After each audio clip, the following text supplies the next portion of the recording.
In case you missed it, Danny Masterson, who is best known for his role as Steven Hyde on That 70s Show, has recently been sentenced to 30 years to life in prison for 2 counts of. And while that's a heartbreaking blow to fans around the country, it's also been quite a scandal for some of his friends and co-stars. Both Ashton Kutcher and Mila Kunis wrote letters to support Danny Masterson once he was convicted, in hopes of swaying the judge's opinion and getting him a lighter sentence. Did Ashton Kutcher and Mila Kunis just come out and publicly support a rapist? This is a long story that goes way back and involves a lot of conspiracy plus a dash of hypocrisy, so sit back and we'll tell you all about it. You know, Foreman, you should write a book. Things my father threatened to put. Chapter 1, his foot. I'd buy that. Everybody and their brother remembers the hit TV sitcom That 70s Show, and Danny Masterson's character, Steven Hyde, was many people's favorite character, along with Ashton Kutcher's Michael Kelso. Hyde was the quintessential hippie with a standoffish and emotionally unavailable attitude, an extra helping of teenage angst, a love of conspiracy, and a healthy distrust of the man. He was often seen in the circle smoking with his friends or dishing out some hilarious one-liners and ripping on them. And although his character was pretty much emotionally stunted and borderline mean at times, no one really saw what was coming next for him, and it left a lot of people floored. And part of that is because the testimonies of the victims and the allegations against the 47-year-old Masterson are so heinous. By 2017, there were 4 women who made accusations against Danny, which resulted in him getting fired from the Netflix series The Ranch. One of those 4 women was his ex-girlfriend, Chrissy Bixler. The other 2 are referred to as Jane Doe 1 and Jane Doe 2 and Trisha V. Now, Masterson and 3 of these women were part of a religious organization, but because YouTube doesn't like it when you say the name of this particular church, we're gonna call it the Science Church. You know, the one that a handful of celebrities are part of? Yeah, that one. Anyway, that church got brought into this trial a lot. Allegedly, Masterson forced the girls to sign documents that stated that they wouldn't go to the cops to press charges, but would handle everything through the church, which already seems pretty shady. When the allegations first came out, Masterson's team put out a statement blaming the allegations on Leah Remini, who has a documentary series that exposes the inner workings of the church. The statement read, "We are aware of the alleged victim's 16-year-old allegations. It was only after the alleged victim was in contact with Leah Remini that she made allegations of sexual assault by Mr. Masterson. The alleged incident occurred in the middle of their 6-year relationship, after which she continued to be his longtime girlfriend. Significantly, during their long relationship, she made numerous inconsistent claims that she was previously by at least 3 other famous actors and musicians. I did you a solid and read through and listened to all of the victims' allegations and testimony so that you don't have to. Believe me, it's both disturbing and heartbreaking." And once it got into the really, awful details, and to the point where she was describing Masterson not only her, but choking her neck and choking her out, she just couldn't speak, and she began crying on the stand. Judge Olmedo asked for a short break. Jane Doe 1 said when she reported the incident to the church, they put her in an ethics program where they told her that it was her fault. "My understanding my entire life was that you can never be a victim. No matter what condition you find in life, no matter how horrible, you are responsible. You created that." She said she reported Danny to the church even though she knew that reporting a high-ranking member in the church with good standing would label her as a suppressive person. If you don't know, a suppressive person is a person that has left the church and speaks out about it. Jane Doe 1 said this, "My life would be over. My parents would have to disconnect from me. My daughter couldn't go to school. I wouldn't have anywhere to work or live. I wouldn't have anywhere to go." This is how Leah Remini describes how the church deals with people leaving or taking issue with other members. Go after them, try to destroy their lives, try to find any crimes they've committed, expose them hard.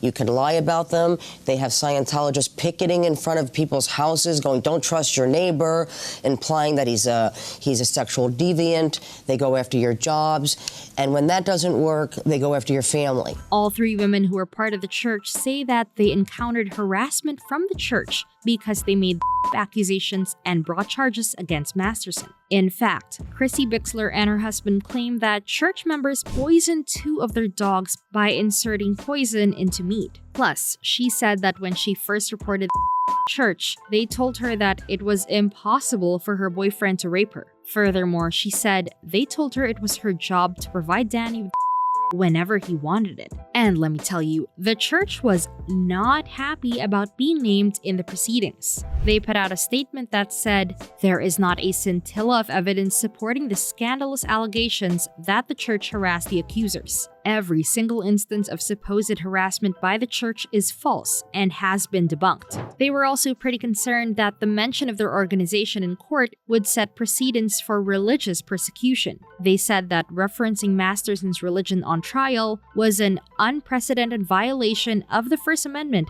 and affects the due process of every American, and that it was done to introduce prejudice and inflame bigotry. At the end of the day, Danny Masterson was charged with 2 counts and sentenced to 30 years to life in prison. Chrissy's resulted in a hung jury, with an 8-4 vote indicating that the majority voted guilty. She said this about it: "I am devastated that he has dodged criminal accountability for his heinous conduct against me. Despite my disappointment in this outcome, I remain determined to secure justice, including in civil court, where I, along with my co-plaintiffs, will shine a light on how the Science Church and other conspirators enabled and sought to cover up Masterson's monstrous behavior." Leah Remini had a lot to say about the sentencing as well. "I'm relieved that this dangerous will be off the streets and unable to violently assault and women."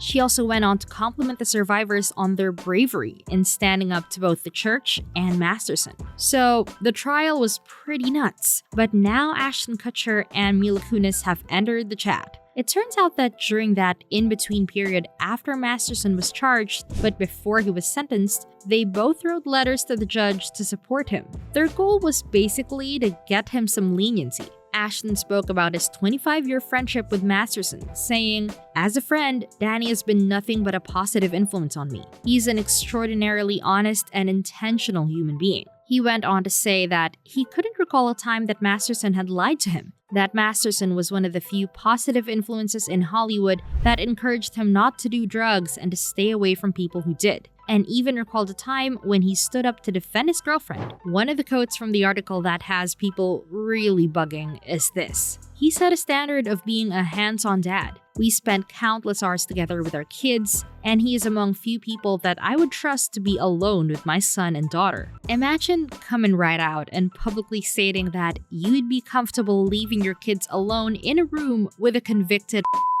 Mila's is just as bad. She said his genuine concern for those around him and his commitment to leading by example make him an outstanding role model and friend. And moreover, Danny had consistently displayed a profound sense of responsibility and care for those around him. He demonstrates grace and empathy in every situation, be it within the entertainment industry or in our personal lives. His steady support and understanding presence make him a reliable source of guidance and comfort for all of us. Now, for the record, it wasn't just these two that wrote letters. The judge actually received 50, and among them were letters from 2 of his other co-stars, Deborah Jo Rupp and Kurtwood Smith, who played Kitty and Red Foreman. But there's a good reason for people to single out Ashton and Mila. As you may not know, Ashton Kutcher is a straight-up hero who has created an organization dedicated to fighting child trafficking and sexual abuse, called Thorn. So a lot of people are pretty ticked off that